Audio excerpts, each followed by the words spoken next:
I think it's good. It's been great for us because it has shown that it's not an easy thing. It's shown that there's no one answer. It's more exploration. It's brought people like Martin Stapper who've got them questioning as well. It's got the Ag Department at least a little bit interested in questioning. And if people want to come and have a look, at least there's something to show. I think for us there's more of the same. There's more questioning.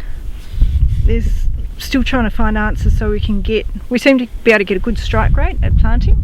It's just maintaining plant numbers over the years that is the challenge. And just every person you talk to, you're trying to see if they've got different ideas and things like that.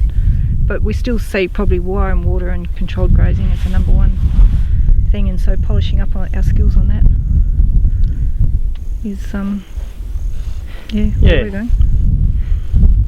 I think also we've saw some pretty good things last year, which have given us a lot of enthusiasm to keep going. We saw our paddocks with long-term perennials in. Perennials in for 8 or 9 years. Those paddocks were really going well, and you came and saw a lot of that with the earthworm activity in the middle of July when everything's supposedly waterlogged and horrible. Things look really good there, and the grazing days that we're getting out of those paddocks were, if anything, they were better than a conventionally run paddock. So we thought that was good. And then another thing that we really saw was over the autumn when we put our rams in with the ewes. We put all our worst ewes through these cells with no feeding. They were pretty skinny when we put them through with the rams in, and they all put on weight in that autumn period and took the ram quite well. We pre-tested and only got 8% dries out of them, so we were pretty chuffed with that, with no hand feeding at all. So when you see things like that, I think that gets our spirits up. Keep going. What we're on about, here we've got a tall wheatgrass plant that I've dug up. Here's the profile of our soil, and this one here is just annual, and this is where we see the perennials really fit in. Like you can see all the roots that are getting down into this wider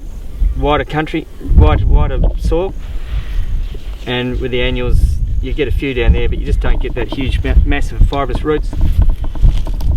So that's the big role that we see perennials are going to have, and really what we're trying to do is increase this dark area up top, because this is where all the biological activity happens.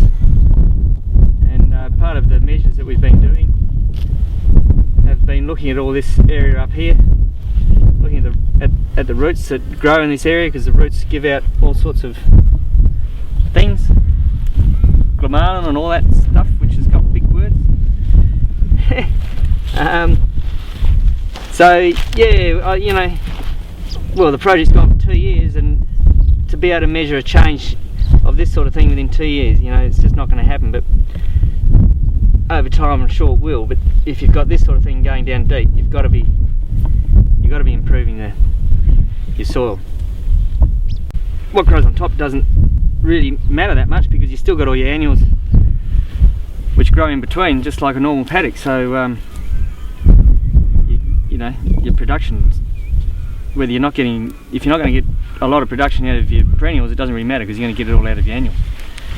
There's been quite a few people say, haven't they, that once your perennials get going, that it actually boosts your annuals production. Yeah. So if we crack this open.